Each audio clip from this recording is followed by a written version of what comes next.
This is Telok Ayer. Today, it is one of the busiest places in the CBD. Over the last decade, it has also become known for the variety of F&B outlets in the evenings. But can you imagine that 200 years ago, that street scenes would have been very different? No cars or trucks, but activities from bullock carts and coolies carrying goods. So, Mr. Nasim, how is Telok Ayer today different from the past? Well, Telok Ayer is a bustling street now, but not too long ago, there were residents living in the shop houses there. This fact that in 1989, we have the Urban Conservation Program, where Telok Ayer became part of the wider Chinatown area for conservation. I thought this was a great move. The buildings that are being conserved, they will also be preserving the stories behind the buildings. While I am from Nagore Dargah Indian Muslim Heritage Center, the story of Telok Ayer has a lot of meaning for Singaporeans. Mr. Nasim, Yes. can you tell me more about the center and why is it so special to the Indian Muslim community? Approximately 10 years after Raffles has landed in Singapore, most of the early immigrants came through Telok Ayer. It was called the Water Bay. Early Indian Muslim merchants came from the Coromandel coast and mostly from Nagore, Nagapattinam. So the seafaring merchants had a patron saint in Nagore.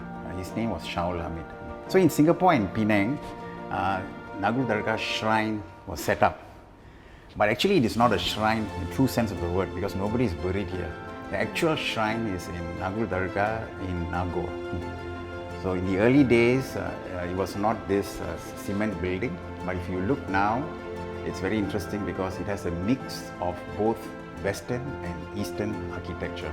We have the Corinthian and Doric columns, and we also have French windows, and you also have minarets.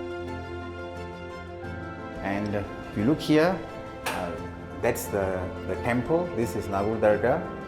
Many ships were anchored here, and there was a nice beach. There was a thriving industry here because we had warehouses. So we have cargo hands who bring in the cargo from the ships. And interestingly, it's also multiracial. We had the Chinese immigrants, so as Indians, Indian Muslims.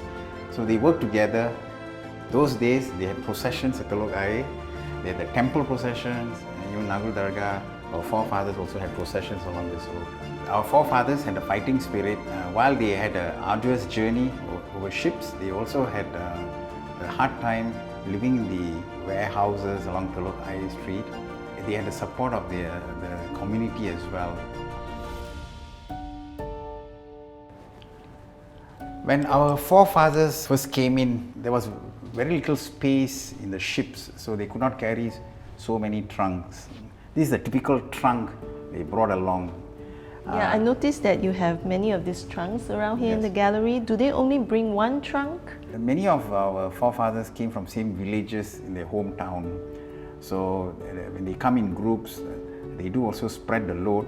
But you notice, interestingly, in a typical trunk, we have pots, pans, betel nut boxes. Betel. Our forefathers they like to chew betel nut, so you have a betel nut. The trunk, for me, symbolizes something of hope. Because after 2 years of hard work, you want to fill up the trunk with gifts for your loved ones back at home. It is a long and dangerous journey to come to Singapore back then in the 1830s. Indeed. And it is nothing like hopping onto the plane like today, right? Yes. So why did they come to Singapore? So this is a typical Singapore immigrant story, just like every other immigrant who wants to have a good life. The Indian Muslims also had that in mind.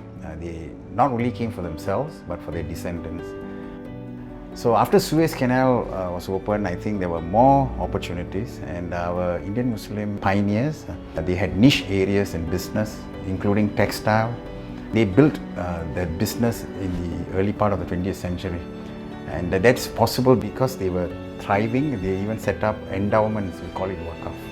Was there any individual in this gallery that was a pioneer in one of these trades that you mentioned?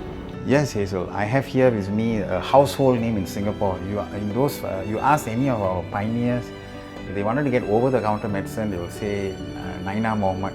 Those days, you have to go to the over-the-counter medicine to get ointment, and for all the ailments that you have. And so this gentleman actually set up this business, and he came in Singapore in the 1890s. His descendants are still carrying on the name Naina Mohammed, and he's an example of our pioneers.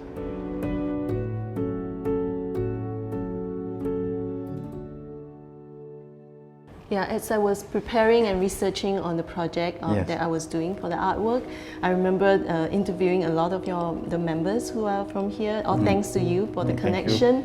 This is the artwork that I did called Stories of the Sea. That shows also the spirit of intercultural understanding in this whole place. This whole thing is not just talking about Telok Ayer, it also talks about Nagore Dargah Indian Muslim Heritage Center. This is the oldest photograph that we can find. So this is the 1860s photo. Yeah, the sails are no longer here, right? No, it's not there. This is the older version, and you find that even this, you find that there's a difference there. These are also not here anymore. Yes, right. But the most interesting one will be this one. Wow, this is amazing. Yeah. And where is Nagore? Yeah, so Nagore is here, and we have also the temple. The coast is really nearby. So this is a wonderful photograph, panoramic view, and quite exciting. Yes, it is. Very beautiful.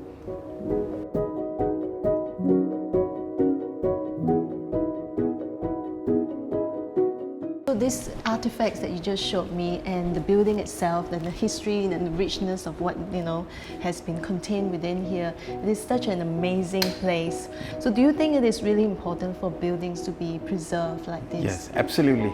How many buildings are there from 1830? So if I bring my children, I'll say, oh, Telok Ayer, we have a lot of history. While this building changed its role, it's a replica of the shrine at Nagore, but now it's an Indian Muslim Heritage Center. So the role of this building and the volunteers here for the Indian Heritage Center is important because it drives home the message of knowing our forefathers, how they have sacrificed and been resilient, and it's actually absolutely necessary for nation building, because knowing our past will also keep us grounded and be aware that every one of our forefathers have gone through tough times, and then they make it easier for us, and that we have a role for the future.